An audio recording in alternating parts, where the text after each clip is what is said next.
Welcome to episode 7 of Military Veterans Podcast, where we talk to veterans to learn about their stories and experiences. And today, we're joined by H. Hubber. Hey, H. Hello. I've had to take a few takes on that, haven't I? I'm feeling a little bit of deja vu going on, yeah. It's my fault because I can't put H and Hubber together unless I really think about it. Yeah. But thanks so much for coming on the podcast. Pleasure. And being one of the newer episodes, I do have 4 questions for you, which is starting to evolve into each episode now. And it's kind of a summary of what we're going to go into in more detail. Okay. So I'll read those questions out. I'm still going to read them out just so I get them right. And then we'll hear what you've got to say, if that's all right. All right. Awesome. So the 4 questions are, when did you join? What service and branch did you join? How long did you serve for? And what rank did you get to? I joined in October 1990. In the army. Yep. I served for 23 years and 3 months. And I left as a mere corporal. Okay, nothing mere about that. It's Well, sometimes the best rank, some say. oh, it was the best rank, Exactly, definitely. Exactly. Cool, thanks for that. So before we do go on, what's branch of the army was it? Oh, RCT, Royal Corps of Transport. Okay, nice. Awesome. Well, I'm really excited to hear your journey. But let's start at the beginning. Where was you born and where did you grow up? Well, my dad was in the military, so I was actually born in Cyprus. Oh. And I lived there until I was one and a half. I don't actually know the details. Then we moved to Lincolnshire, and I've travelled the world all of my life with my dad being in the RAF.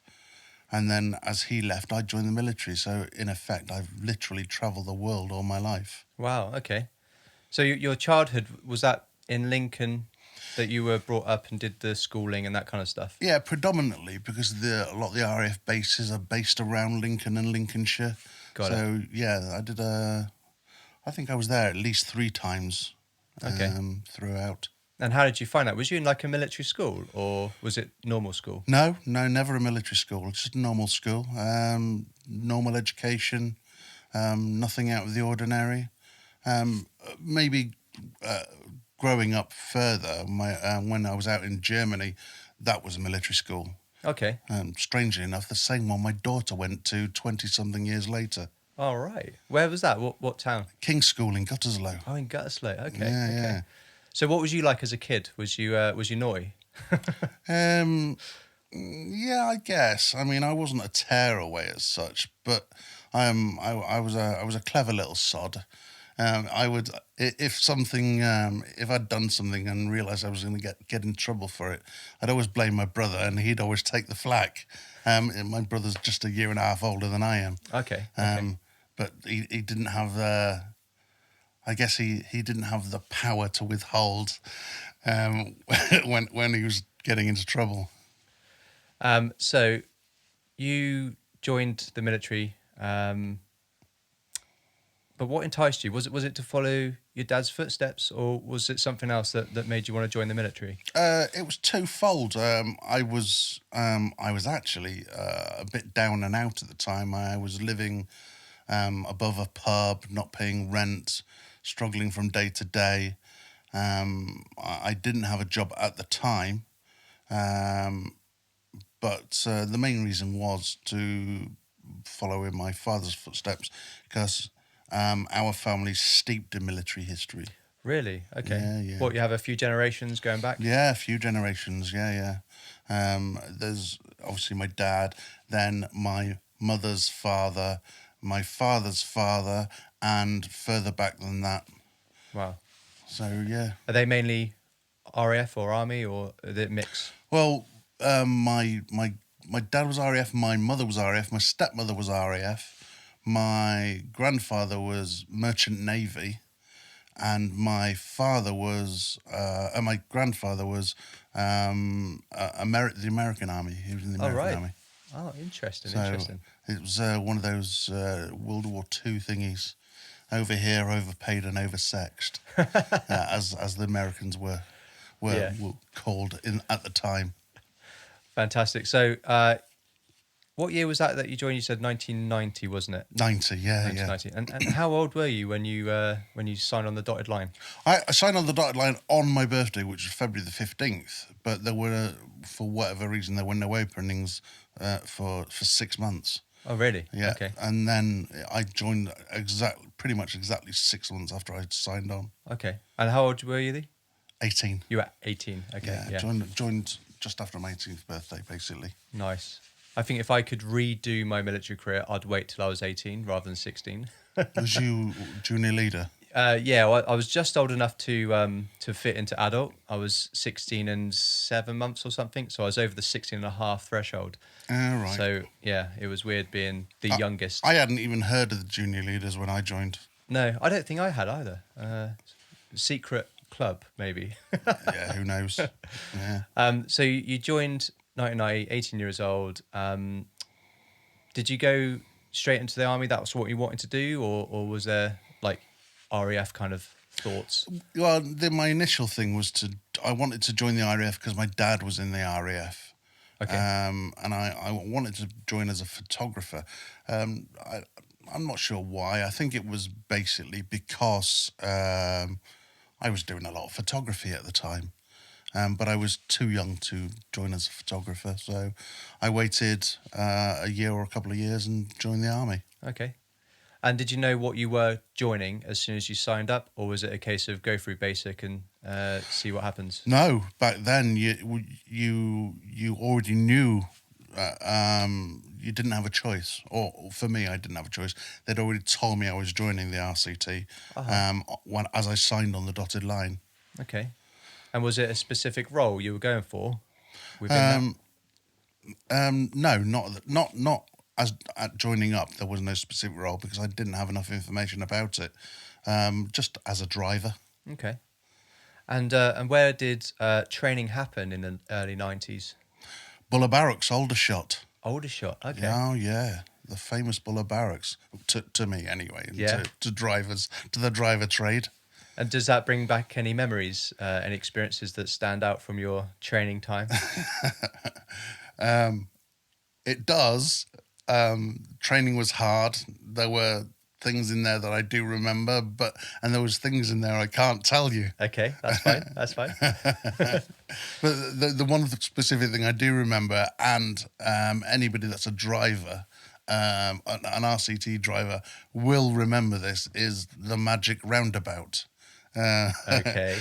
Basically, if you're screwed up, you're told to run around this piece of green land, just go around in circles until the instructors decided or remembered that you were out there. So yeah, magic roundabout. That's funny. Wow.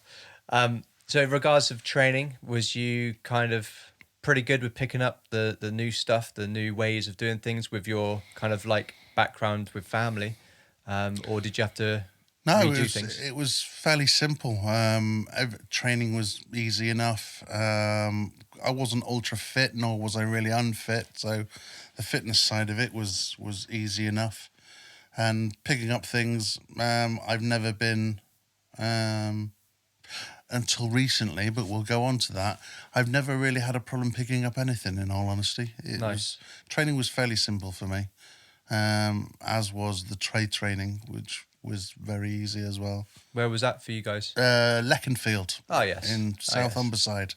I've been there. Yeah. I mean, I think everybody goes there nowadays, don't they? At some point, right? Yeah. What was you training up there back in the 90s? Because obviously it's changed. Well, I think I joined a decade later. So was there much difference? You went up there to learn trucks, was it? Or that was it, yeah. Just they called them, they were Leyland DAF, yellow trucks, and they were called Yellow Perils. Okay. And well, that's it really. I think you had a chance to drive in a car, but as you have to do a truck license, you don't need to learn to drive a car because it's an automatic license, or it was back then. I don't know. I'm not sure about the rules now. Yeah, it has changed a bit because I had to do my B license first and pass that before I could even go into the trucks. No, straight to trucks. Pass first time, not a problem. Nice. Did you do trailers as well up there? Can you remember? No, I don't think so. I don't remember doing trailers. Yeah, I might have done. I don't remember. Yeah, I don't recall. I probably would have had to at some point, but I don't recall. And then from there, you get posted to your first unit. Is that about right? That's right. And probably my favourite, I would say my favourite unit. And that was 2 Armoured Field Ambulance Medical Squadron out in Osnabrück, Germany. Ah, okay. German posting. Loved it. Absolutely loved it. I mean, I didn't realise how... It's the same. It's the old cliche. You don't realise how much you loved something until it's taken away from you. You know, and I was posted to my second unit and I thought, I wish I was back at my first unit. And that was pretty much the same all the way through my career. I actually really enjoyed my very first unit. Yeah. You know, and I think, would I have gladly stayed there like the engineers and the artillery do at their units? Yeah, maybe. How long was you there in total? I was there for 4 years before moving on to the Allied Rapid Reaction Corps, or HQ ARC in JHQ. Oh, nice. So you stayed in Germany? Yeah. I spent 13 years of my 23 in Germany. Okay. I spent a lot of time in Germany. And I was there prior to that with my dad. We did 3 years in Gütersloh. In fact, I was actually posted to Gütersloh, and I worked in a building one away from the building that my dad worked in 20-something years before. Yeah, and when his was RAF Gütersloh, and for me it was Princess Royal Barracks. Okay. You know, so yeah. Crossover of generations there. Yeah, absolutely. So from your first few years, was there anything that stood out? Did you have many training exercises or trips away? Because again, it's a different generation to when I was in Germany, being in the 90s. Obviously, I was there in the first 2000s. So yeah, did you have anything like that?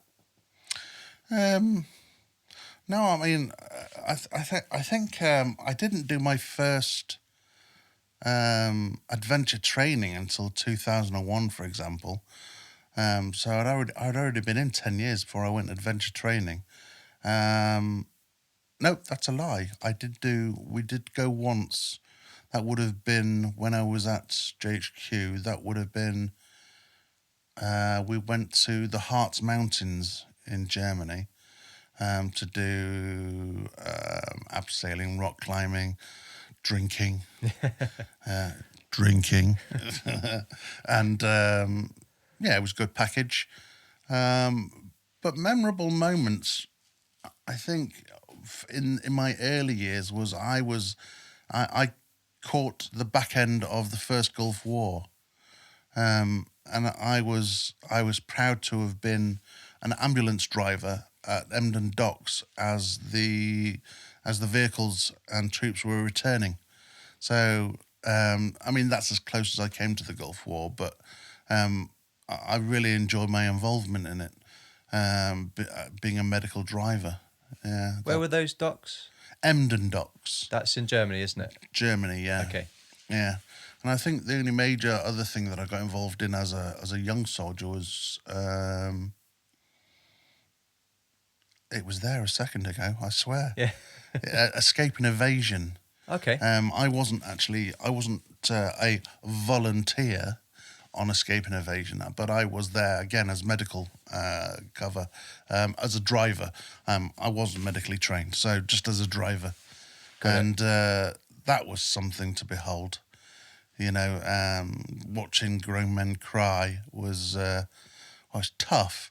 You know, when you see young lance corporals pushing through and you know, really braving it and doing really well, and then on the other hand you see colonels crying their eyes out because they just can't handle the pressure. Obviously that kind of thing affects different people in different ways, but I really enjoyed that as well. I mean, yeah, a couple of things that stick to my mind. Yeah. That's cool. And in that area, did you travel down to like Senelager and places like that to do exercises? Yeah, probably a couple of times on the training ground there. I think Aschenbeck was Aschenbeck Ranges in Osnabrück, and then Normandy Barracks, wasn't it, in Senelager? Yeah. Yeah, Normandy Barracks. I think the thing I remember most about Normandy Barracks though was the RASS, which was the Rhine Army Summer Show. Yes. I forgot about that. Yeah, you RASS. just twigged my memory. Yeah, the mate. RASS, yes. The RASS, that was fantastic. I think they stopped it. There were some legal issues with it or something, so they had to change it. And then they moved it, called it something else, and moved it to GHQ. But yeah, the RASS was awesome. Yeah, I think it was early 2000s they might have halted it, but yeah, I went to a couple of them. Yeah. Oh, you just brought back my memory, mate. The Cheers. RASS. So from JHQ, you get posted back. Sorry, H is just having a cup of tea. That's what the sound is. I know they can see it. It's on camera. Look. Oh, it is. Yeah, we are on YouTube. So if you are listening to this on podcast and you want to, I'm slurping tea. and you want to see what we look like, you can. I am handsome. He is. Don't listen to what everybody else says. So after JHQ, did you get posted back to the UK, or was that a different part of the world? Well, JHQ was my first experience of, I think that was my first experience of going on tour. I went to 98. Yeah, I did the war, FRY, former Republic of Yugoslavia. And I was based in Sarajevo for that, so I was in the heart of I was at the HQ. Again as a driver, and my role there was as a ration driver. That was a nightmare. I mean, don't get me wrong. I mean, I've heard some horrific stories from Yugoslavia, but mine not horrific. But I had to drive down Sniper Alley pretty much every day to deliver gas bottles and rations to Ice Station Zetra, which was the old Olympic Stadium where, remember Torvill and Dean? All right. That's where they won their 88 World Olympic medal or something. Okay. But that was turned into an army. The actual arena, Olympic arena, was used by the British military. Wow. Yeah. So yeah, Sniper Alley, that was always fun. The name doesn't sound like it would be. Well, it never was, and excuse me. And in all honesty, nothing ever happened to me. But the rule was, do I do this with tongue in cheek? The rule was drive as fast as you can, and if anybody gets in your way, run them over. I think that was probably my interpretation of it in my own head. But yeah, it was a bit dodgy with the two parties on either side of the road shooting at each other. But nothing happened to me. So with the name of alley, is it quite a small road, or is it bigger than? No. The road just less than a motorway, more than a dual carriageway, but it was the fact that it was pretty much one road to get from one place to the other. Okay. And they had factions on either side, different factions on either side, shooting at each other. So the idea of the alley was between a place between two places. Got it. So yeah, Sniper Alley. Yeah. What's that country look like? I've never been. At the time, there were some. If I talk about Sarajevo, there were a lot of buildings that had been razed to the ground, and there were a lot of buildings that had been shot up and grenaded, bombarded, whatever. But it was not. It was the outlying areas that were more devastated, like Mostar and all these kind of places. But now, I mean, I've looked online and it's a beautiful place. I'd love to go. In fact, I am going to go and visit soon. Yeah. Yeah. Okay. We did our. We even got to get to do some adventure training while we were there on Brack Island, which was fantastic. And we got to go to another island. I think it was called Jagan, I think it was called, which was beautiful. And I want to visit there again. I imagine, and through pictures, it would be a beautiful holiday, a beautiful place to go and go, this is where I was and this is now what it looks like. Yeah. Yeah. Go back and reminisce and and see how it's improved. It was on the Adriatic, so, it's, absolutely beautiful. Yeah. Yeah.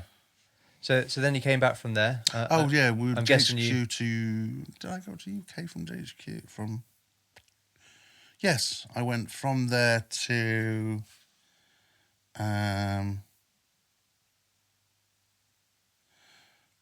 you know what? I don't remember where I went. I think I did 2 tours I did 2 tours of FRY Okay. with JHQ. So that was 98, the first one. Is that right? Yeah, 98, was it 95? Oh, I think it might 95. 95 and then 98 would be the 95 second. and then 98 it was. Okay.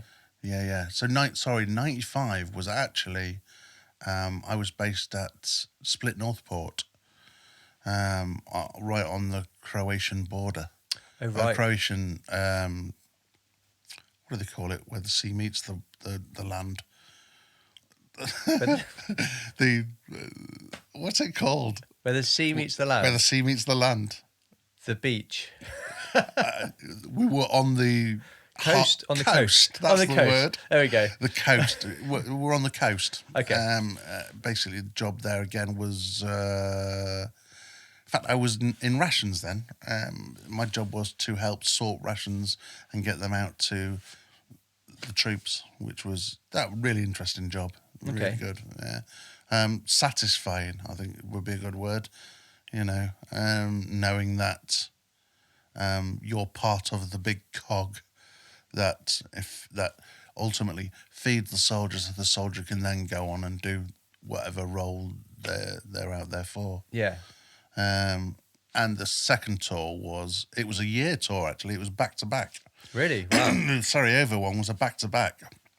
By all accounts, we were the first army, the first unit in years and years and years that had done a year's tour, and basically it was due. We did the first year, and then going into the second year, we were told that the unit that was taking over from us, which was Shape Military, they weren't ready, so we stayed for another 6 months. Wow. And at that point, I changed trades.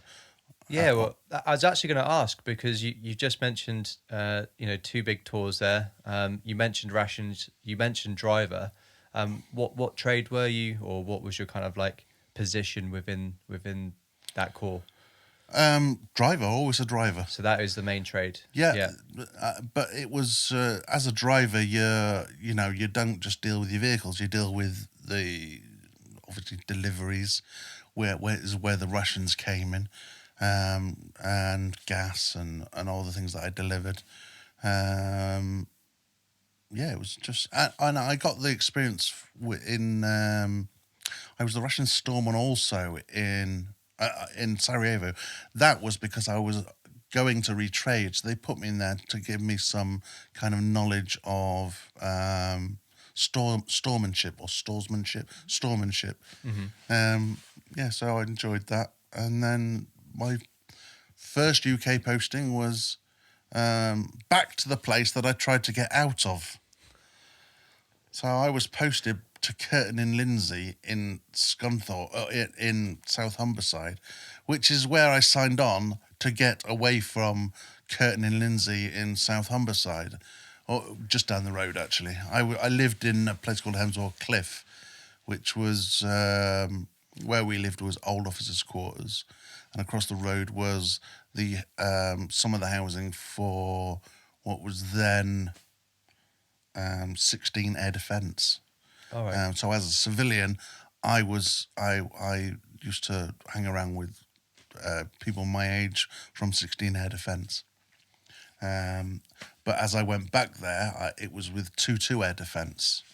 So yeah, I served 3 years there with the Royal Artillery as a storeman, I guess. Yeah. So that's when you changed that. Yeah, trade. I changed the trade in between units. Mm-hmm. So I came back from Sarajevo, retraded, and then went straight on to Kirton and Lindsey. Yeah, nothing specific to talk about there, really. I did have the honour to play in a Royal Artillery team for rugby, which I loved. That was something amazing. For rugby, nice. And that was when I was probably at my fittest, because it was a Monday to Friday thing. As a 2-2 Air Defence was a rugby unit. Are you allowed to say that? Are you allowed to say a sporting unit, or you're not supposed to say that kind of thing? I think it's fine because we have tracksuit soldiers. So Yeah, basically that's what I was. I spent 3 years playing rugby. Oh, you were one of those. I was one of those. Yeah. You know, I did my job also. Yeah. It wasn't. It was half days. The rugby was always half days. So Okay. I was still doing my job as well. Yeah. Specific position that you were good at, or were you kind of everywhere? In rugby, or Yeah, in rugby, yeah. I was on the left wing, so number 11. Are they fast? I was. Yeah. So I when you was. said you were fit, you were Yeah, I was fast. very fit. Yeah, I was very fit back then. But bizarrely enough, couldn't pass a BFT. I could hardly ever pass a BFT. It was bizarre, you know. I think it's probably psychological. I remember one time there were all the guys on the rugby team. We got to the line knowing that we had plenty of time, and then just stepped over at 10:29. All as a team. Yeah, I reckon mindset's a big thing in whatever you're doing. Yeah. So you're right. When you've got a team around you and you know what you want to play against you being on your own trying to do a mile and a half. Yeah, absolutely. Yeah, yeah. But I think that was the year they introduced the bleep test. In fact, Okay. and they called it a BFA or a BPFA.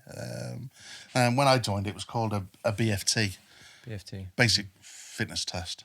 Yeah. And now I don't know what they call it now. It's Yeah, I think when I joined in early 2000s, it was BPFA. yeah. And I think they went back to BFT. I might be wrong. I know it had been called BFA, Yeah. Basic Fitness Annual Test. basic BP. fitness assessment. Okay, yeah. Because And then they stopped calling it a test for psychological reasons, by Okay. all accounts. BPFA. Yeah. BP. Yeah. Basic personal fitness assessment. Assessment. There we go. Yeah. Yeah. Yeah. So you're at the place you were trying to get rid of previously. Yeah, posted back to my hometown pretty much. And how long was you there for? That was 3 years. No, it would have been shy of 3 years. That's when I got my first promotion after 10 years in the military. Okay. I wasn't really a bad person. I was just I had other things on my mind as a young soldier. Talk about that a bit later, because it's about looking after other people. But I went from there to Canada, Right.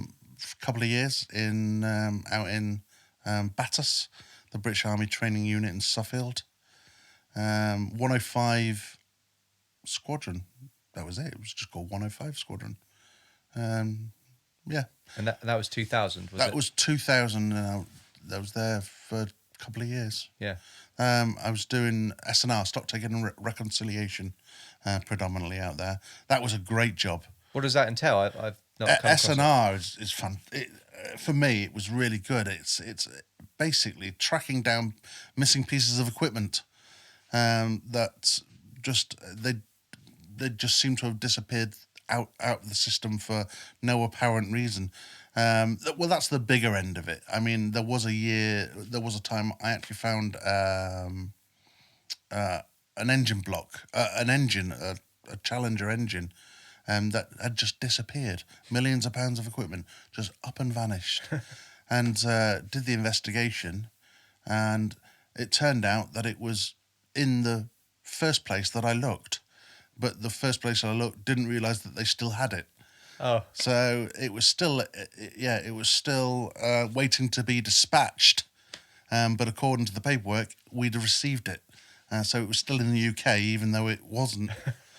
And there's the crap side of that, where you got to do regular checks, count screws. Oh, seriously? No, seriously, seriously. Mate. Yeah. You're talking like you got a little box and it says that there's 252 screws in it, and you've got 253. You've got to do you've got to investigate why that. I mean, ultimately, you could just throw it away and say, but that's not the right thing to do. Of course. I can't believe you have to count screws, yeah. And mate, and honestly, from the very, very tiny, even small split pins, my God, everything, from the very small to the huge, like vehicles, anything, it's all covered under stock taken reconciliation. Wow. You've got to have somebody investigating where things disappear to. Or that being said, you've got the other side where you have too much stuff. Okay. Yeah. Where issues have been made and people haven't picked up their equipment, or people have the suppliers have delivered too much, and because it all comes off your budget or is added to your budget, you've got to make sure that you remain within your budget.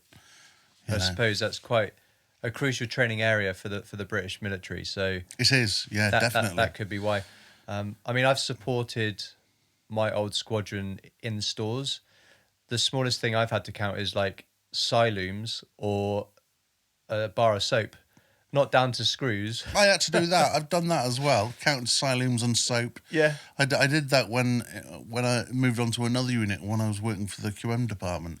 Yeah. Stock taking there as well. So yeah. SQMS department was what I was helping with. One below. Yeah, I was QM's, mate. Yeah. So you are a Lance Corporal in Canada. Did you have any like memories from there that really stood out? Did you go anywhere? Bizarrely, I was promoted again. Was you? Yeah, I was promoted within a year and a half of being a Lance Corporal. From all that counting of screws? From screw counting. I clearly was a good screw counter. Yeah. Well, that's really good, man. Excuse me. Yeah, that's really memorable quick. there. Yeah, I think advanced training again was really good. You got to go to Calgary and not the Harz Mountains, that's Germany. You must know, remind me. I've never been to Canada, Mountains in Calgary. You know what? I've forgotten what they were called. They're quite famous. Okay. It's not the Andes, I've forgotten. The Rockies. The Rockies? That's it. Yeah, the Rockies, Rocky Mountains. Went there and did. There was a lot of choices for the young soldiers, or for the soldiers, should I say? Horseback riding, rock climbing, canoeing, etc., etc. But I went skydiving. Whoop whoop. Yeah, went skydiving, and that was fantastic. Qualified as no, I didn't qualify as a skydiver. No, I didn't. I did my 5 jumps, but failed to do the correct pulling technique on my 5th jump, so didn't pass. What? Don't you just pull a cord? Yes, but you've got to show that you can pull the cord without actually pulling the cord. You're on a static line. Oh, okay. Yeah, okay. you're on a static line that pulls the chute open, and when you hit a certain height, which isn't very far from the plane, in all honesty. But no, I failed to show that I could pull the cord correctly.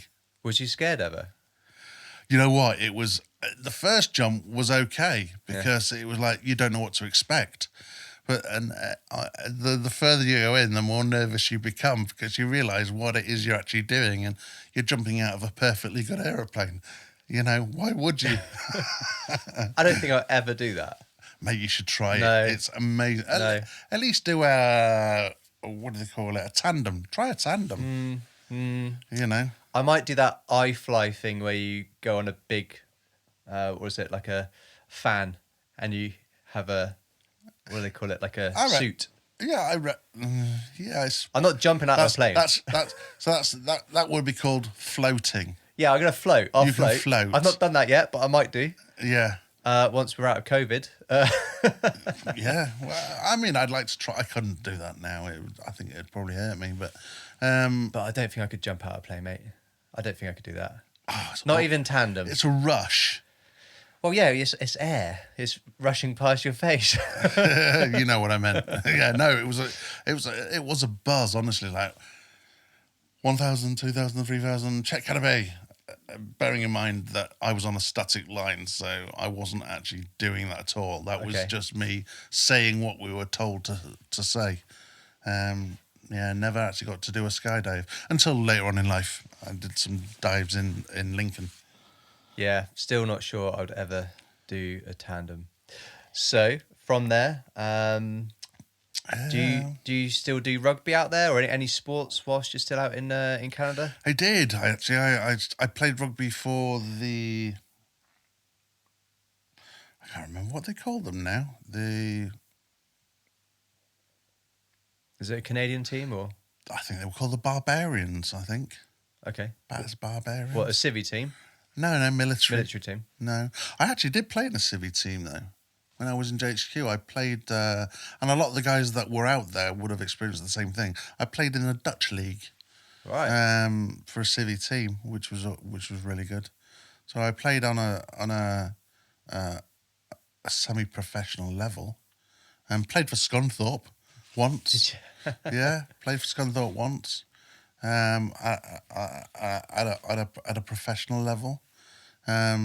Wasn't good enough after the first game, so it's fairly simple. But you still just wasn't good enough. Still got to do it once, right? Still got to do it once. Yeah. But yeah, rugby out in Germany, out in Canada.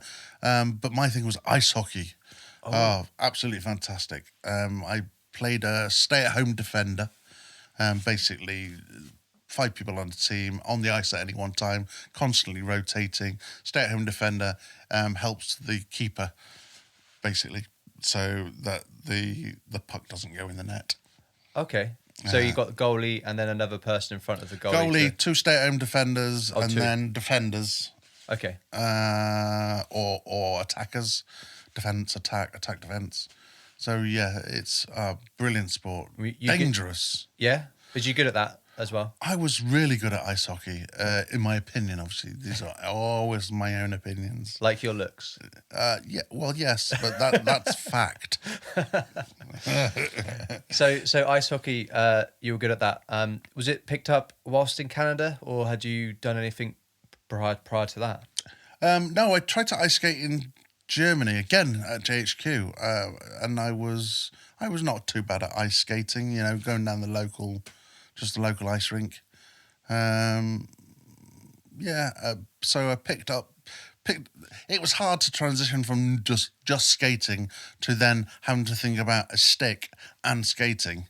But that it's hard initially, but you move through it quickly. Okay. So yeah, stick control and ice skating combined, ice hockey. Nice. So yeah, and that's where I got my injury. Unfortunately, I was I fell over playing ice hockey, and I smashed my coccyx. Wow. Which was fun. I screamed a little bit. It sounds painful. Oh, yes, it was. Yeah. Yeah. Fuck yes, it was. Yeah. It was really painful. Probably one of the most painful things I've ever felt in my life. Do you know what happened? Was it stuck in the ice, or someone knocked you Basically, over? Yeah, it was training, and I'd been skating around. This is the story I like to tell. I don't know the actual reason, but the story I like to tell is that I was skating so hard and fast that my skate melted into the ice because of the friction. And then when I went to move off, I tripped over my own feet.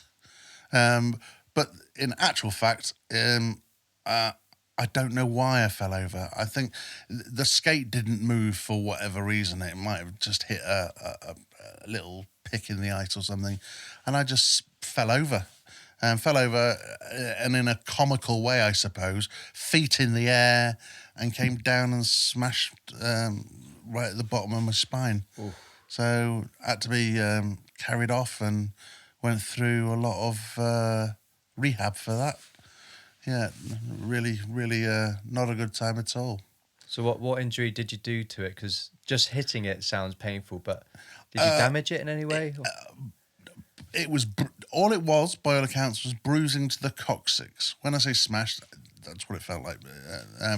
It was a mass bruising to the coccyx, and what happened is I got a second injury from it because by trying to protect the initial injury, which meant I couldn't really walk properly and I couldn't sit down directly down. I was sitting in funny ways, walking funny, and all sorts. I got myself a secondary injury from protecting the initial injury. Okay. And that was at the time I didn't know it, but it was called, or is called, degenerative lumbosacral disc disease. Okay, I can see why I had to pause then, because Yeah, that's I a had to mouthful. get it right in the right order. By all accounts, lots of old people get it. Okay. But I was in my 20s. Right. So, And in layman terms, for dummies like me, what? bad back. Yeah, but is that damaged spine or the spine's? It damaged to the base of the spine. Okay. Damage to the base of the spine with a second condition of chronic pain. Okay.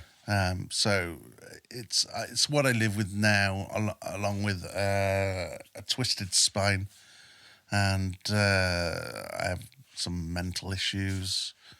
But I live with that now, and it's. Do I over dramatize it? No, probably not. It's uncomfortable. Yeah. It's very painful. Very painful. Yeah. So living with that day to day must get you down some days, probably, with your mental health. You know what? It did. It Yeah. did. But my outlook on life has changed recently, due to after 15 something years of suffering from depression, of which the last 6 were really, really bad. The doctors and specialists have eventually found the correct combination of medication for me, and I'm buzzing off my tits. Well, I'm not buzzing off my tits, but the combination is correct. Good. And it's a mixture of happy pills and sleeping pills. Okay. Pain relief in there as well, just to manage it and all that? Lots of pain Lots of relief. pain relief, yeah. I'm on about 30-something tablets a day. Okay. Predominantly pain relief tablets. Right. But you're in a better place, so that's... Oh, yeah. Than you were previously. Oh, That's yeah, good. definitely. Yeah. In a really good place. Yeah. Everything seems to be quite positive nowadays. Even when it's negative, it's positive. Okay. You know, you can always find a positive outlook on it. Whereas before it was like, and I'll say it, I don't want it to sound like a cliche. I thought about suicide quite a lot, going through my bad phase. But Okay. but had in a twist of horrible fate for myself, because I wanted to kill myself. In a twist of horrible fate, I would kind of have what I would call an out-of-body experience and look at myself and go, why would you kill yourself? So, and I figured I was, again, it's all cliche. I was too cowardly to commit suicide, too selfish to commit suicide. You know, I thought about the other people around me and all the cliches that you hear on telly about how horrible somebody is for taking their life. And looking at myself from the outside, I realized that I would never, ever take my life. So what I was stuck with was thinking about wanting to die, knowing that I would never do it, knowing that I would never take my own life.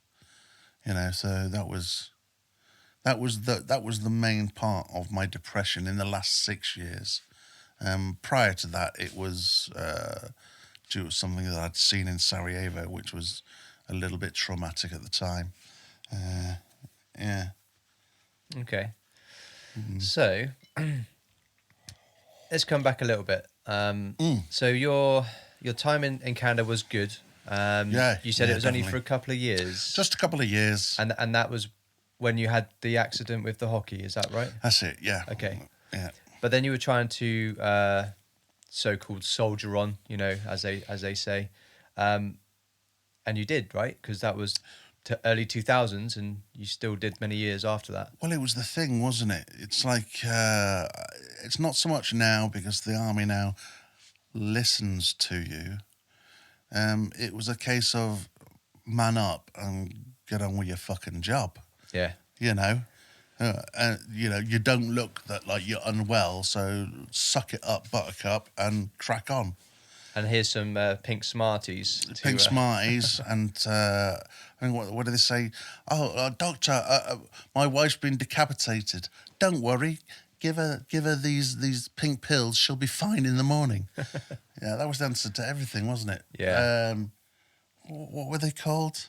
Well, the ibuprofen? Yeah. Brufen and Tubigrip. That was it. Yeah. That was the answer to everything. Any sprain, just stick some Tubigrip on there. Yeah, got a sore knee, Tubigrip. Yeah, got a bad finger, Tubigrip it and take these pink pills, mate. I think they have shares in it. I don't know, but so you then moved from Canada. Was it back to the UK or did you go somewhere else? Germany, actually. Back to Germany. Okay. So I joined TFSU, the Theatre Fleet Support Unit. And my job there was, again, as a storeman, controlling stocks, controlling stores to keep Challengers in a state of light repair. Basically, there were lots of hangars with Challengers in an air-controlled environment, and my job was to make sure that, along with everybody else, obviously, was to make sure that they were kept in a good state of repair should they ever be needed. Nice. Where's that camp? Where was that in Germany? That was Mönchengladbach, like JHQ, but it was just down the road. It was Ayrshire Barracks. Okay. Mönchengladbach. Mönchengladbach, yeah. Yeah. We Brits, we do say them wrongly, don't we? I think it's Mönchengladbach. Mönchengladbach, yeah. Oh no, I think it's Mönchengladbach. I think I just added that in. I don't think that's right. No, I think it's Mönchengladbach. But they actually there was Ayrshire North, Ayrshire South on either side of a main road, and they turned one of the camps into Borussia Mönchengladbach's football ground. Oh, right, okay. Yeah. I don't follow football, but it was kind of handy having a football ground literally on the other side of the road. Yeah. Never went there, but had I we'd have had the perfect parking space. Absolutely. Yeah. Was you posted there for a while? That was a 2-year posting. 2 years. I was promoted there again to sergeant. Never got to wear the rank, unfortunately. Okay. Clash of personalities with the officer commanding there. So yeah, that didn't happen. So I did make sergeant, just never got to wear it. Hence why I left as a full screw. Okay. And from there I went to from there. So that was, I think it was, 9 Supply Regiment in Wiltshire. Right. What was that? Buckley Barracks in Wiltshire. Yeah. No, I lie. No, I didn't. No, I went to 6 Supply Regiment, based in Gütersloh, but I was in a place called Dülmen, as the Germans would pronounce it, Dülmen. So with 8-5 and 8-6 Squadron. Okay. And there was, I'm surprised I forgot. Actually, that was probably one of another of the highlights of my army career. So I was there with the LRS, the local resources section. Got it. The army has a couple of them, and the Royal Engineers have a couple of them. It's what's it called? Yeah, it doesn't matter. It's local resources. Basically, the premise behind it is go around the world to support the British military in areas where there is little or no service support. So the idea was to go out there and go out to wherever there was an exercise or an operation, and set up contracts with the local population. To get whatever the British Army needed in a hurry. Okay. Even if it was toilet rolls, printers, toilets, vehicles, guns, and munitions, anything. If it couldn't be got quickly, then you had the power to buy it locally. And at that point, I went to Kuwait. I was going to say, yeah, did you go away anywhere? Yeah, I did 3 Iraq tours and an Afghanistan tour. What years were they? And where was you stationed when you did those? The first 2001, yeah, that was the first one, wasn't it? I went out to Optelic 1. We went out there to set up the infrastructure. So the role was actually to buy stuff from people in Kuwait and slightly surrounding areas to make sure that the army's transition into Iraq was a good transition. Right. So we were setting up the superstructure of the British Army. Wow. Yeah. Okay. So that was highly interesting. Yeah. Yeah, love that job. Dressed in civvies, grow a beard. Weapon under seat. Civvy vehicles. Yeah, trying to fit in with the local population, because clearly I look like a Q80. Yeah, no, we never fit in, but that was the idea, to try to fit in with the local population, or look less like a soldier. More the point. Maybe a tourist. Maybe that's what. Yeah, maybe a tourist. Yeah, maybe.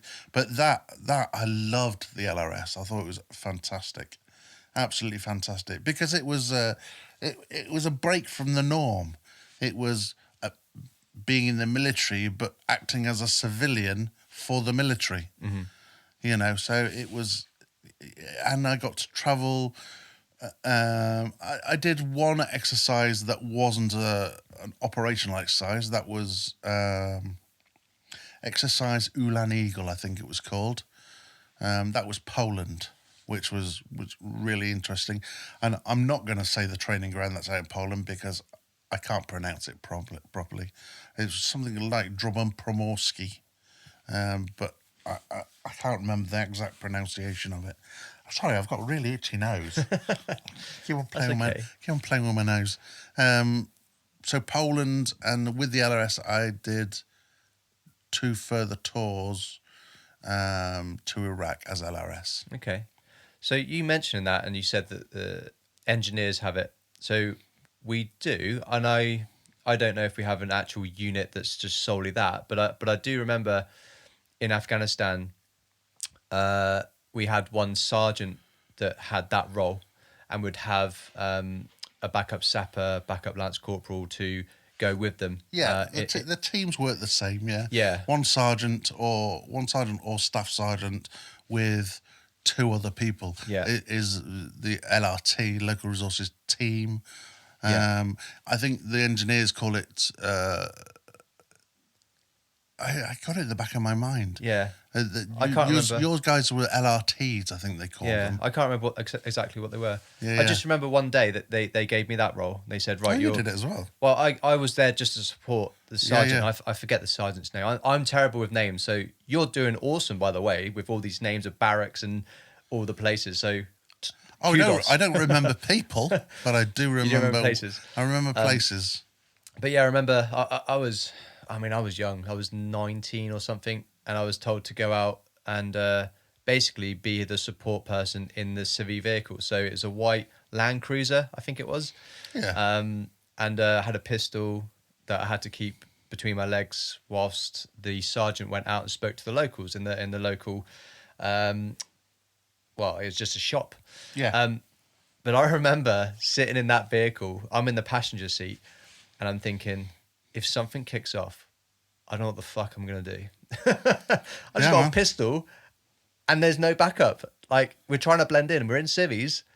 But they know, it's like... Yeah. Yeah. That was the only time I felt uncomfortable, scared. I don't know if I'd say scared. I was definitely kind of aware of my surroundings, being the only person in that vehicle whilst...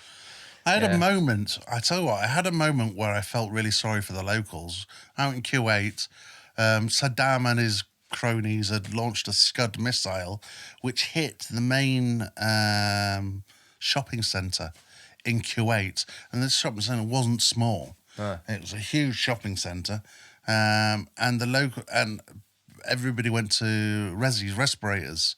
Right. We had ours, and some civilians had theirs, and I felt really sorry for the population because not everybody had them. No. And there was an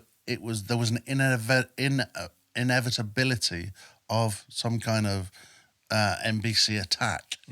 I don't think it ever came about, but it was there. Yeah. The threat was there, and I felt really sorry for the locals. Like, I don't know, what you're gonna do? Whilst you were talking, then it came back to me. LPO. LPO is what we called our local purchase officer, I think was the name of that unit. No, that would have been the name of the officer. Yeah, but it was a sergeant. It was a sergeant that... It doesn't matter. Officers, no, there can be officers. Yeah. I mean, official is officer official. Official office. Yeah, okay. yeah, LPO, yeah. LPO. LPO stood for local purchase order for us. Oh, it could be that. I mean, this is going back. I mean, you're going back as well, but going back to Kuwait, I remember we'd just come back from Afghanistan when you guys were all out there on Telic 1, and I was watching BFBS. I was stationed in Germany watching BFBS, and the news reporters out there, and the alarms going off, and you guys having to run and stick your respirators on and stuff like that. True story. Yeah, absolutely. Do you remember the first time that had to happen, or? Yeah, I do actually. Yeah. In hindsight, it was pointless, but again, the threat was real. Dressed up in the old style NBC suits that the ravers went on to wear, and or the ravers used to wear, in fact, in the 80s, wasn't it? But yeah, I remember doing it a few times. It was a regular thing. Having to get into NBC and get the resi on and basically hiding in being in a as airtight container as you could possibly be, whether that just be a normal room or a building. But yeah, there was a lot of that going on. Do you remember your first time that happened? Did you think, shit, this is now happening? You know what? I didn't. No, because it was you're trained to deal with it. Yeah. And inevitably, there was an inevitability that it was going to happen. And also, because you're trained to do it, training is not real. Yeah. Training, your basic training and your subsequent annual training is all about what if, so, and it did happen, so all that what if training, it just comes natural. Yeah. So the sirens went off, everybody's shouting gas, gas, gas. So you've got that 10 seconds, that safe 10 seconds. Even though that was just a number, obviously. Yeah. Because if it's going to hit you, it's going to hit you. No, not really. No fear there at all. It was, training kicks in, and yeah.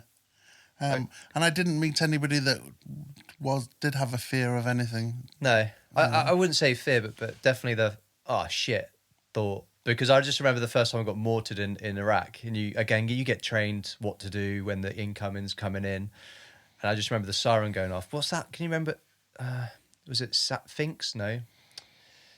That little kind of rockety thing that would take something out of the sky if you had incoming mortars. I can't remember the name of it. It's like Sphinx or something like that. Again, I'll probably remember once the show's over. Yeah. But when that first happened, we just looked at each other like, what's happening? Excuse me. I got that in. What was it? Afghanistan? Was it Afghanistan at the time? No, when I went to Iraq the third time, I had that because, we were. No, Afghanistan was when I got the fear, but we got close to a lot of mortar calls in Iraq the third time round, and in Afghanistan, because the idea is, because we were second line, hit second line, first line can't work. Yeah. So take out the logistics of it all, and the body that is killing the opposition can't do its job properly. So, it took them a little while to click on, but yes, that was the idea, was to take out MSRs and hit logistics, so, yeah. But they were actually trying to fire directly on the camps there. Yeah. I think maybe in Afghanistan, a couple of people may have died actually on the camps because of it. I didn't listen to all reports, so I don't actually know. Excuse me. You've got a bloody runny nose and itchy nose. It's not runny, it's just itchy for some reason. And I got a cough and, that's not going to be good. So I was on Telic 4, you were on Telic 3. And right? 5. And 5. 1, 3 and 5. So either side of me. And where was you stationed out there? First time, Kuwait was... That's Telic 1 though, wasn't it? That's Telic 1. We started off at Arif Jan. No, that wasn't. That was the third part of it. We started off at the port, Schweiber Port in Kuwait. Then we moved on to Arif Jan. Yeah. So Schweiber Port, then Arif Jan in the middle of the desert. And then the second time round, we were based at Camp Doha. Yeah. In Kuwait. I think that's where we went into to get our kit sorted. Yeah, they did, other than the LRS and some headquarter, some HQ higher ups, they did the R&R from their R&R packages in Camp Doha, which was it, and it was really good packages they had. It was like being on holiday. Never got to do it personally because I was based there, but by all accounts, it was a really nice atmosphere to relax on Camp Doha. They had a swimming pool and an oasis kind of scenario that you could just pretend that you was not in a war-torn country. Exactly. Yeah. Question? What, from me? Yeah. Okay. So you do your tours in Iraq. And what year are we up to now? So you've done 1, 3 and 5. 1 and 3. Well, 5, I was in a different role completely. Oh, was you? Okay. Yeah, it wasn't LRS for that one. Where was I? I was, because at that point I'd been posted and I was then in 9 Supply Regiment in Hallavington, Wiltshire. Okay. And I went out with 6 Supply, but then was detached from 6 Supply, and I worked with the equipment, the bubble equipment. What's it called? The vehicle protection and stuff. Do you know what I mean? The chub? Yes, all that. Yeah. I can't remember what So the IED. terminology. What's the terminology of the bigger picture of it? I don't remember, but basically it was me, a sergeant from the RAF, and a warrant officer from the Navy. The three of us controlled the theatre's stuff. What is that called? I forgot. You're mate. getting me now. I forgot. I should really know. There'll be people watching it going, yeah. But it's like being on any talk show. You don't remember when you're in there. Yeah. It's basically it's the stuff that you connect to vehicles to give you the bubble, to mask out, to block out radio signals, Yes. stop people from listening to you, and missiles targeting you and that sort of thing. Yeah, and they're like a square box at the front. Yes, we worked with 5 systems actually, and I forgot what the whole thing is called, but that was my job to along with a signals detachment, was to make sure that units were protected. That was a good thing actually, because it was that sense of what you're doing is highly important. And it's really going to bug me that I forget that what it's called. It's IED interference. Yes, that's what it's IED, there for. But, IED and radio interference. but I have forgotten the name of it as well. It's warfare, something warfare. Anyway, I'm sure I'll think of it later on. Yeah, when we're having a beer, right? Oh, yeah. It will come back to us then. Yeah. So yeah, sorry guys, if you're listening or watching, Google it and you'll find out. Yeah. Yeah. So what year is that? What can you remember roughly? If it's Telic 2, half year tours must be 2002, 2003, 2003, end of 2002, beginning of 2003. No, because 2003 was Telic 1. No, 2004. No, 2003. 2001. Telic 1. Sure? No. Was it 2003? 2003. I'm getting all my years mixed up. That's right. Because 9/11 was 2001. Afghan was then first with... Oh, crap, yeah, I was in Canada in 2001. Yeah. 2003, February 2003. would have been of Telic 1. Telic 1. Yeah, Telic 2, Telic 5, every other half year. So, yeah, that would have taken us to 2000. Well, do you remember the year you went posted? 2007. 2006, 7. Do you remember the year you were posted to Wiltshire? 2007. Yeah, there you go. Yeah, 2007. So that's the tour.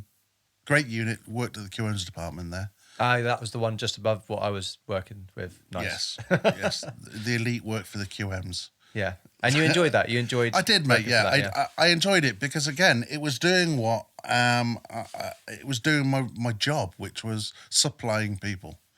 You know, and which is also what my dad did in the RAF. He was a supplier. He was actually part of the Dam Busters Squadron. Oh, really? I forget 6-3 something or whatever it is. Yeah, he worked with the Dam Busters Squadron. Obviously not at the same time as them, but you know, he worked in that squadron. And so we went 2005. 2005 we did the IED thingy-majiggy. Counter something CCM. No, counter something warfare. Countermeasure. CCM. Countermeasure. CCM? CCM. Yeah. Countermeasure. I'm not sure what the first C stood for. I tell you, it's terrible. That is really, really bad because it should be so simple. You know, CCM. It's called the equipment was called CCM. That's coming back to me, yeah. The range of equipment was called CCM. I can't remember what the unit was called. Clever. Yeah. Clever countermeasure. Yeah. It will come back. It will come back to you. So where we are, 2007, QM's department. We've been out to Telic 5. Telic 5. Yeah. And then the last tour was Herrick 9 for me. Was it Herrick 11? Might have been Herrick 11, actually. Yeah. Herrick 11 in 2009. That's right, yeah. Herrick 11, 2009. And where was I at that time? 2009, 2007, 2008, 2009. Went from Hull-Havington to LSR. 2 logistics support regiment in Gütersloh. Back to Germany. I went back in Germany again. So 2 LSR in Germany. And with them, I deployed to Afghanistan. I'm sure it was them. No, it wasn't. No, I deployed to Afghanistan with 9 Supply Regiment. That's right. Yeah, because we were based at Kandahar. And that's the place that got mortared a shitload. Okay. The sirens were always going off there. We had the RAF regiment were there to defend the camp. They were quite good at their job, obviously. But again, there was a lot of mortar fire at Kandahar. And something that sticks in my mind there is you had to do a rotating guard duty. All the units had to do a rotating guard duty to make sure that the locals weren't doing things that they shouldn't have been, because the locals were employed, because it's a must. You must employ local civilians anyway that you go on operational tour. But I had to work in the hospital, and that was horrific.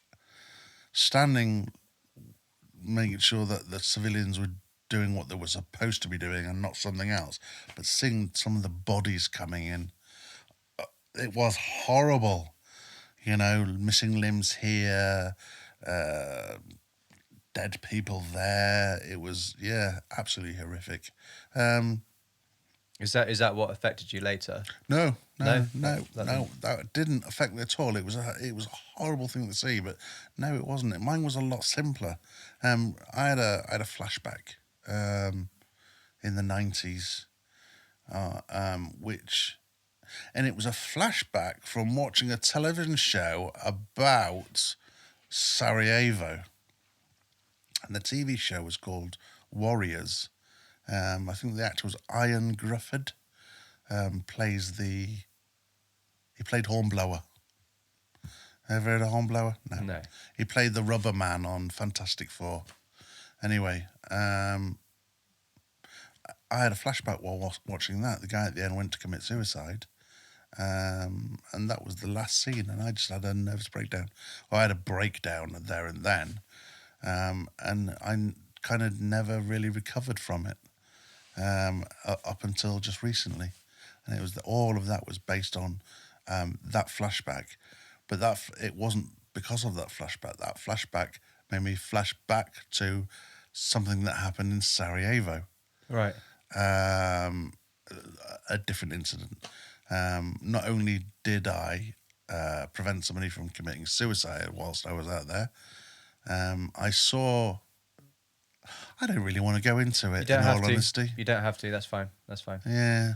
But you saw stuff. I saw stuff. Yeah. And and that's just triggered. I'm sure lots and lots of people saw stuff. Yeah. But we won't talk about the stuff. No. Those people that know about the stuff know what the stuff is. Yeah.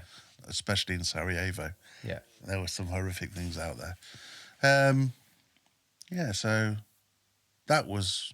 That was what it was. So Afghan itself wasn't what triggered Afghanistan, not a problem. Iraq, not a problem. It was years before in Yugoslavia that the former Republic now, former Republic of Yugoslavia, that's what triggered it all. Okay. When was that flashback though? When did you have that? The flashback was 19...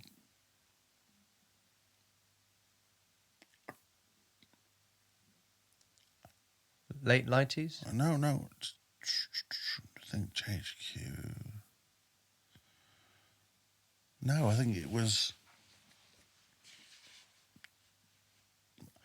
either late 90s or early 2000s. I don't recall. Okay. I've never really had to think about it, in all honesty. But then you carried that forward into the subsequent tours and stuff, etc.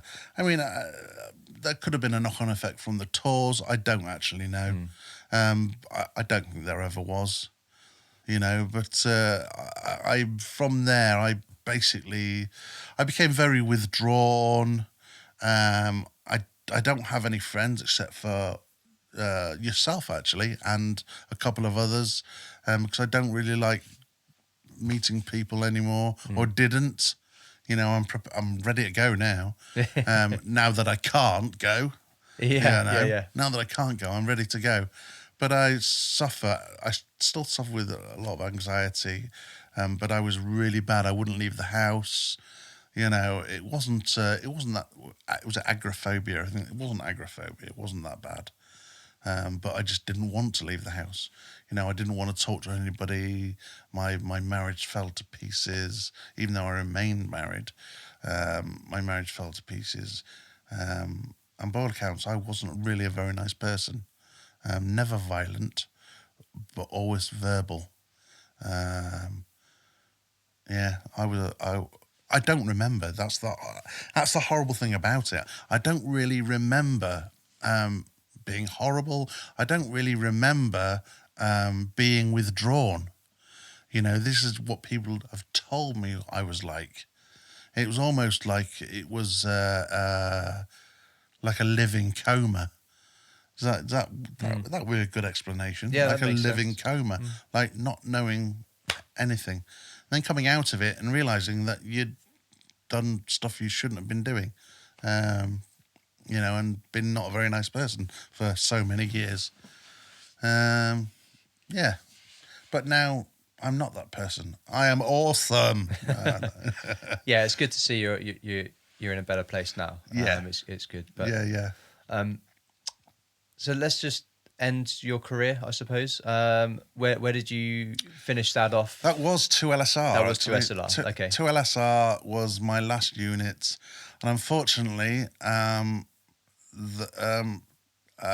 I wasn't really in the unit for very long because I became unable to work because of my spine. Right. And I was taken out of the working environment, and I went to live in Münsterlines I was brought back to I went to live in Sennelager Okay. at Bryden House, which was one of the Help for Heroes establishments. I went to live there because I was broken, basically. And from there, I was posted directly from Bryden House to Phoenix House in Catterick, which was at the time it was some what do they call them huts, the wooden huts that are built on stilts. What do they call those things? Rooms that are locked together. What, the ISO containers? Yes, ISOs. Yeah? It was a little ISO, tiny little ISO village with about 25 bedrooms in it on Münsterlines, in Münsterlines. And then eventually Help for Heroes built the second Phoenix House, the one that now stands there, which was a huge achievement for them. And I went to live there for 7 or 8 months because my wife, even though my wife moved with me, the quarter that they moved me into was not. I was a wheelchair user by then. Right. So I couldn't use the house that they gave us. So until they adapted a bungalow in Ripon, I lived at Phoenix House with Help for Heroes. Getting the support there you needed. Getting the mental, physical, and educational support that I required from them. Good charity, in my opinion. Some people may say different. In my opinion, a very good charity. They helped me out a lot. They actually paid for my first wheelchair. I'd already started using a wheelchair in Germany, so... Yeah, I was going to say, when did it start to get so bad that you then had to start using the wheelchair? 2011. 2011, it got really bad, to the point that I could no longer walk because of whatever was going on. I mean, I can walk. I'm not bound by a wheelchair. It's just that I can't walk very far. That's the problem. Without without it hurting. So yeah, that was 2011, and then I was medically discharged in 2013. Between 2011 and 2013, not much went on really. Lots of visits to hospitals and that sort of thing. Visits to specialists and that sort of stuff. Excuse me. Then I was medically discharged October 8th, 2013. And my career came to an end. Okay. And my depression got worse. Because you left something that you've spent most of your life doing. You had everything, then you had nothing. So I went from from an able-bodied soldier deteriorating down to an unable-bodied soldier to then deteriorating down to a disabled veteran. And that sucked, you know. It really sucked. So as we move into the realm of veteran, my life was shit. Did you do anything to combat it? Did you find... I couldn't. No. I wasn't in the right state of mind. Okay. Yeah, everything was lost to me by then. You know, this is where the whole world was... I was never... No, I was going to say the whole world went against me. That's a lie. It's not. The world didn't go against me. It was only me. Suffered from paranoia, anxiety, blah, blah, blah, blah. I tried to get help. I did get help, but it didn't work. So for quite a few years, I was trying to get the right help. I went through a couple of veterans agencies, was referred back to the military, then referred back to NHS, and referred here, there, and everywhere, until eventually we come to where I am now with the right medication and a lot happier. Okay. But being a new veteran wasn't great. No, not at all. So with your time in, obviously, you've done an awful lot of sports, rugby, ice hockey, jumping out of planes, you know. Oh, yeah. So obviously you are wheelchair bound. Not bound. I'm not wheelchair bound. No. So you were using a wheelchair when it was really bad, on your really bad days. I'm still using a wheelchair when I leave the house. Walking from here to the car is not very far, but from the car to whatever I'm doing, unless I know the building that I'm going into and I know what range, how many kind of steps there are to get to it, I will always use my chair. Got it. Because I never know. I never know how long it's going to take me or how far it's going to take me. Okay. So you've gone through all of that, but did you find anything as you were a veteran? Any sports that you took up to try and take your mind off of? I did. Good one. Yes, very nice. Yes. See where I'm trying to? Yeah. No, there weren't any. And there was, of course, archery. Sponsored by Health for Heroes and Blesma and whoever else helped to sponsor that. But how did that start? How did that... what happened? Actually, that archery started from... It was an activity at Phoenix House on a Wednesday afternoon. And they said, do you want to come and do some archery? I said, sure. Did some archery. And then 2014 came around, and it was the inaugural Invictus Games. Prince Harry's brainchild, stolen from the idea from the Warrior Games. I would say it's stolen. I'd say it was born from the Warrior Games. Born of, okay, fair enough, Stolen from the Warrior Games. But no, the idea was based on the Warrior Games, so and that was, you know what, I have so much respect for that guy,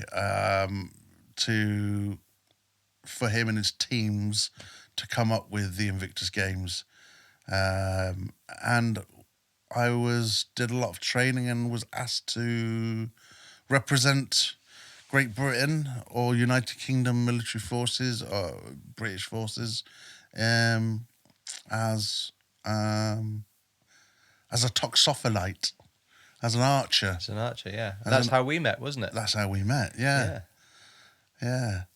And you were very good. You were shooting from your wheelchair. Yeah. And you were all right, but I was fluky. oh yeah. It was a fluke of skill. I wouldn't say it was fluke. I'd say you had skill, but every week we went for training up at Stoke Mandeville, you were given something else to tweak, something else to change. You would buy this little extra thing, but it all added up. And you were training an awful lot, I believe. Is that right? I was, yeah. I actually did. I did a lot of training, not only at Stoke Mandeville, but I was training at 2 clubs here as well. One in Harrogate and one just up the road. So I was doing a lot of training, 4 or 5 times a week, and then even training in my own time outside of club time. But it was. The great thing about the archery was it was something to put your mind to. Mm-hmm. It was calming. Yeah, it is calming. I still do archery, but not so often anymore. Yeah, it's calming. It's you have to focus your mind. You know, people are probably saying, "Oh, yeah, archery." It does. It focuses. It does focus your mind, and it's harder than it looks. It's harder than darts. I'm putting that out there. So. I don't know. Mate, I had an incident in the local rugby club in Ripon here. And so I'm in my chair because I'd had a bad week or a bad day or whatever. And there was a bunch of lads and they were playing darts. And they said, all right, let's all have a darts competition. I went, well, I don't think I'm going to be any good at this because I've only done archery and darts is completely different, which is what you just said. Darts is different to archery. It is. And I thought I was rubbish, and I won. In fact, I ended up having to throw left-handed at one stage, and not because I was good. It's because I had no clue what they were doing, and I was just throwing the darts, and I coincidentally won, which is strange because that's what happened in the Invictus Games. What? Hang on. What? Let's talk about that. So you were selected with another 130 odd of us to represent the UK. You chose archery. I chose archery. That's how we met. So, yeah, talk about your experience at the Invictus Games, the very first Invictus Games. And, yeah, let's talk about your results. Mate, I'll tell you this because it's a story that a lot of people ask is how I did at the Invictus Games. And it's the same story, like I said. So the story goes is that there were 70-something archers. And they had knockout rounds, best 16, best 8, best 4, etc., etc., etc. And I was lucky enough and good enough to fall into each category. So I was top 18, top 9, 8, whatever the numbers were. And then I reached the final. It was me and... what's his name? Gary. Yeah. Gary what? Gary Prout. Yes, just testing you. And who else? No, there's only us two in the final. Okay. It's a final. So me and Gary Prout. So this was the individual goal, the individual competition. So I won that. 72 archers. I came out on top. But the thing is, I didn't feel like I'd won. And the problem there was I'd felt like a winner already because I was selected for the team. And I honestly didn't think I'd get selected for the team. And this is the story I tell. I don't feel like I was good enough to get selected for the team. But having been selected, I'd already won. Okay. So everything beyond that didn't really mean much to me. It was, or to me... continuing from that point was stealing somebody else's place. And that's what it felt like to me. Really? Genuinely. But you were good. You were very good. That may have been the case, but what I felt like every single time I progressed, I was knocking somebody else out who really wanted to win. Now, I didn't need to win. Because you'd already Because won. I had already won. So Okay. I felt a lot of paranoia all the way through that. And when I won, I kind of, in my head, had a second thought, cheer yourself and make yourself look as though you're happy. And I wasn't. I'd won, but I wasn't overwhelmed. I was nothing. It was just a medal. And it wasn't even that, I was quite unhappy about it. Was this tied into the depression that you weren't This was aware tied of? into the depression. Yeah. And in hindsight, yes, I won. I did very well. In hindsight, yes, I possibly deserved it. But when I was there, it wasn't that feeling at all, But we did the team gold. Yeah, we then went on to the team, Me, you, and Gary. Yeah. And I think I was the worst archer in the team. I was actually the worst archer on the team. Well, and you two supported me on that one. Because you two were actually the best in my opinion. You were the best two archers of the whole games. I was just lucky to win. Well, thank you for saying that, but I think that you were. Well, Gary were very good. The bizarre thing is, and I watched the video back a year or so ago. They had Gary's name on the winning score sheet. Yeah? Yeah. I won, but it said Gary Prout. Yeah. On winner Gary Prout. So I assume that they presumed that he was going to win.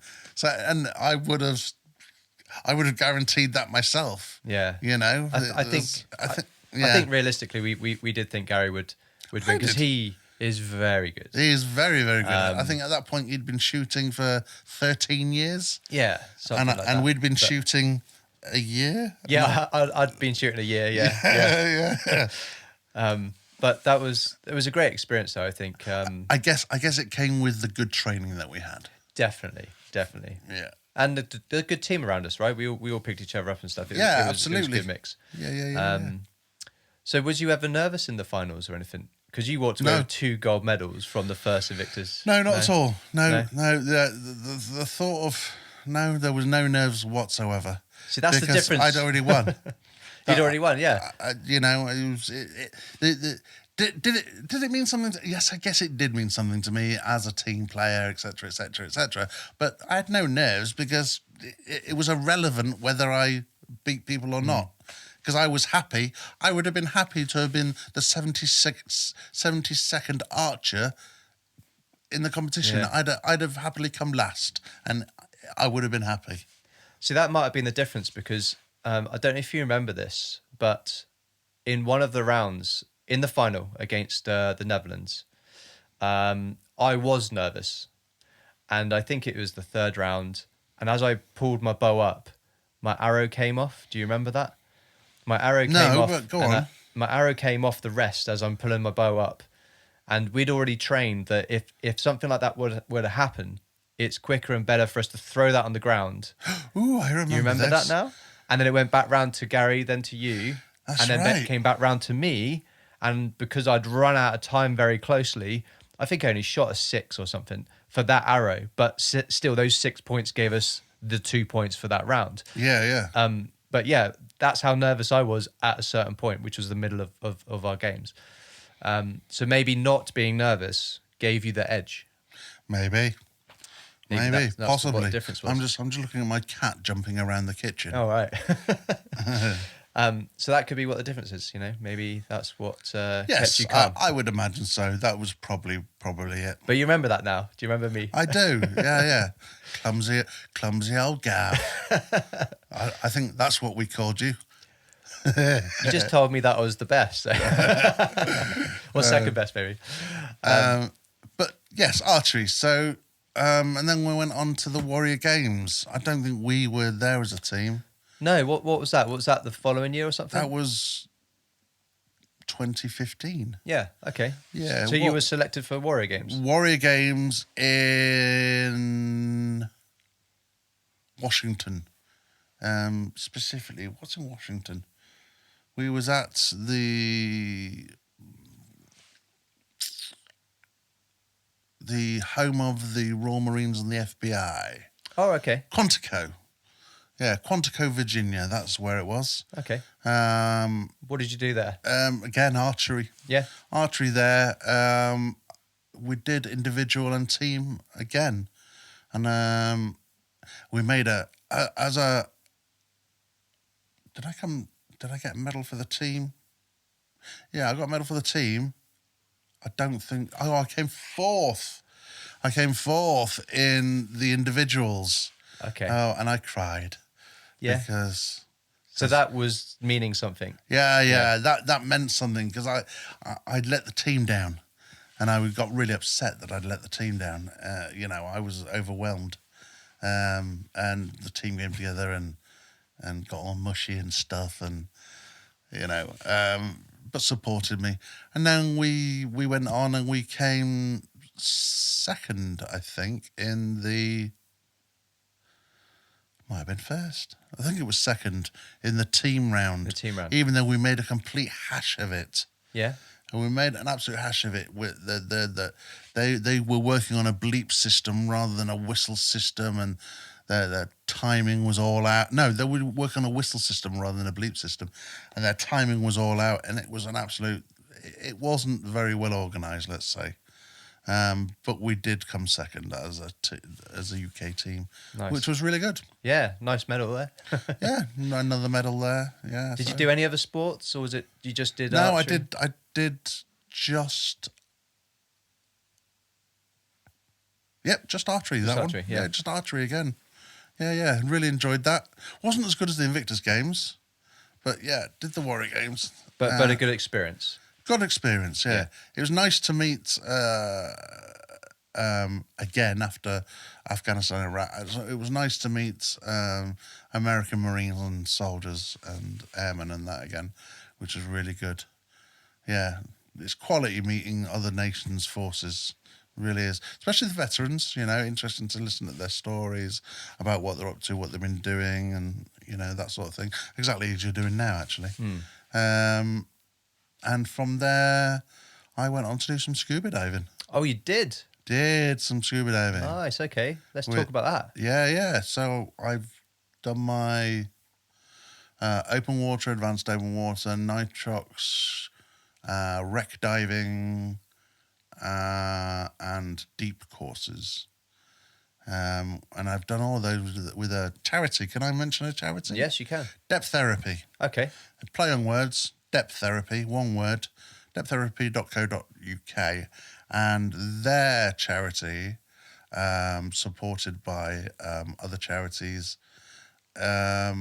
is to bring soldiers together and give them the opportunity to work on their injuries and their mentality whilst being underwater. I mean, for me, for example, when I scuba dive, you're not weightless, but, 'cause there's always a tank on your back, but you're almost weightless, which allows me to not think about pain, because I think about pain nearly all of the time, make sure that I don't do things that will cause me pain. But when I'm scuba diving, it's totally different, because the pain is almost gone, which then frees the mind. Now, I know this is a cliche because I keep on seeing it in magazines about disabled divers. They all say the same thing, and it's true, absolutely true. Your injuries are relaxed in the water, which allows your mind to drift to places that it hasn't been for some time if you suffer with pain, specifically chronic pain for me. And I love it. It just allows me to free my mind. That's cool. I'm looking forward to getting back to diving. I've not done it since my injuries. So it'd be good to kind of do that and see if that cliche is true for me as well, which I'm sure it would be. Yeah. Because, being weightless and having that control over your buoyancy, things like that, no doubt is just as therapeutic and enjoyable as being fully able-bodied. So yeah. Well, you're an instructor, I believe, and I'm just a diver.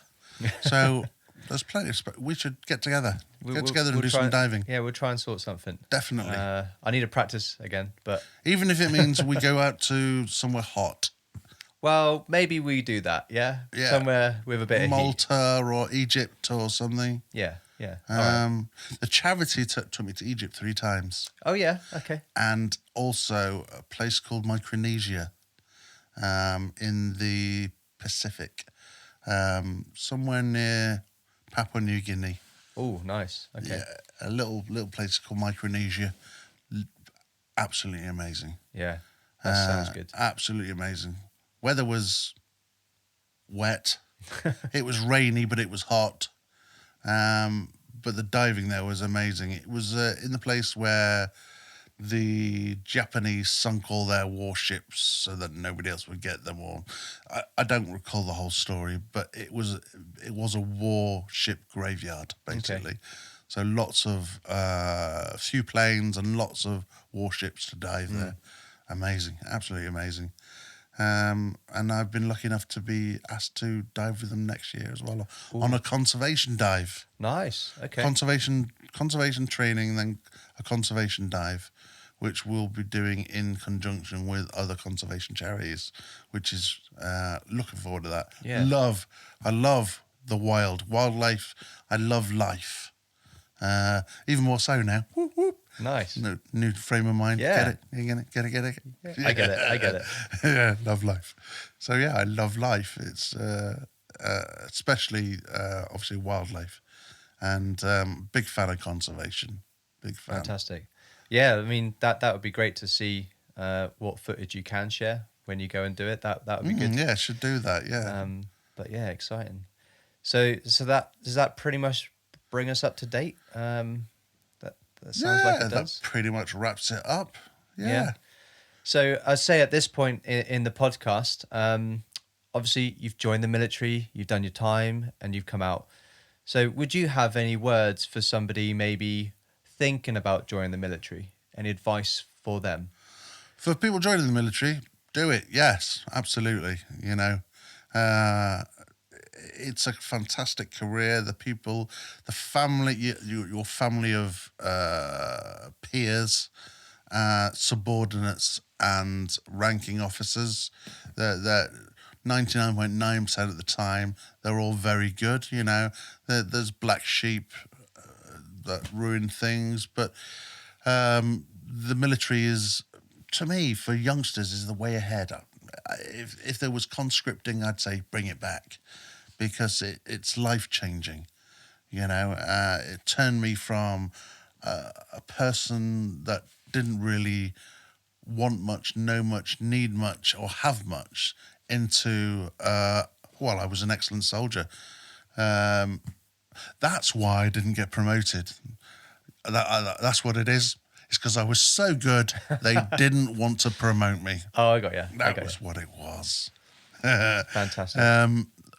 But on leaving the military, I would suggest that make sure you get your training in to get into your new role. You know, but that being said, the role that you train for when you before you leave the military is not necessarily the role that you're going to do when you get out. I was unfortunate; I didn't get to do that training because I was too ill to do it. At the time. So your transition back to civilian life. There wasn't really a transition. Yeah. It was I was in and then I wasn't. It was just that simple. It was literally because I was at home at the time, being injured. I was in one day, and the next day I wasn't in. That was it. You know, there was no farewell, goodbye, or anything like that. It was just in, out, simple as that. Yeah. I think that's what happens with most people that are medically discharged. You know, but for those that stay in, it's always a party. Yeah. You know, it's great. Yeah, the military is fantastic. I don't know the ins and outs of the RAF or the Navy, obviously, but the British Army is awesome. Cool. In my opinion. Yeah. I think any military around the world is good for that nation. Yeah, definitely do it. Yeah.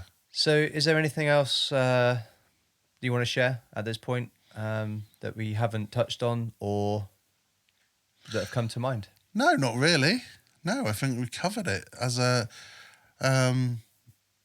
I mean, it's a weird thing, isn't it? Because it's called a veterans. Your station is about veterans, and we covered the veteranship in under 2 minutes.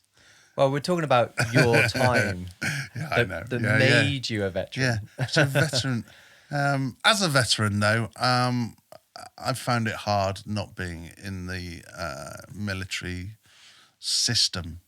You know, you do lose friends, you lose contact, and then you're drawn down to just a few friends, which are always good friends, obviously. But it's hard not being in the military. You know, it's hard not moving around constantly. It's hard not having that support system behind you should you need it. You know, but life goes on. Yeah. Well, hopefully, maybe this podcast is a way for people to reconnect. You know, if we see names of other people that we used to serve with or something, maybe that's a good way of reconnecting people. And you know, if anybody listening to this is a veteran and a military veteran and has been out for a while, you can get in contact with us through the website, or get in touch with H straight from social media. You know, we'll have those links after the show. But yeah, hopefully this will rekindle that fire for some people. Who knows? It's still new. It's still growing. It's awesome, man.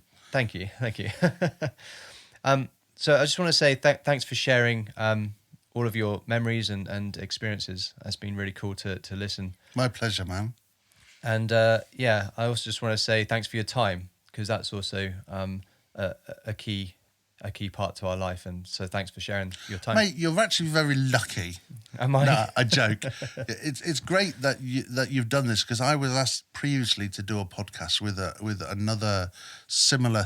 It wasn't a veterans thing. It's just a military podcast thing. Okay. And I wasn't in the right frame of mind to do it. This was before the tablets, and but when you asked, I was actually. My initial thought was, oh no. Okay. But then I thought, oh, that was the panic from before. But when I thought about it again quickly, I thought, I would love to do that. That's cool. Yeah, no, honestly, mate, I should be thanking you, because honestly, it's made me feel a lot better about myself as well. Good. Which is really good. And I suppose I got to meet you again. You did, yeah. But I suppose it also showcases how far you've come to where we are now, 2020, right? So yeah, mate, yeah, 2020. 2021, what's happening in 2021? Bit of scuba diving. Yeah. Might see if there's any more sporting events. See, get some more archery dunks. I gave up archery since 2014. I'd really done next to no archery, but still did some archery. You know, maybe that'll be rekindled, right? Yeah, get back into that.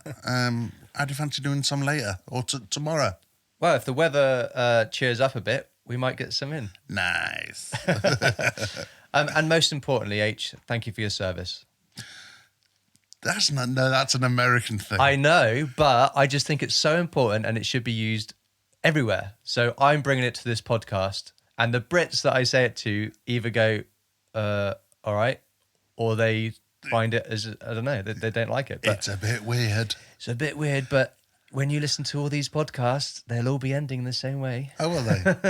Well, okay. In that case, thank you for your service. Oh, no worries, mate. No worries. This has been Military Veterans Podcast. Out.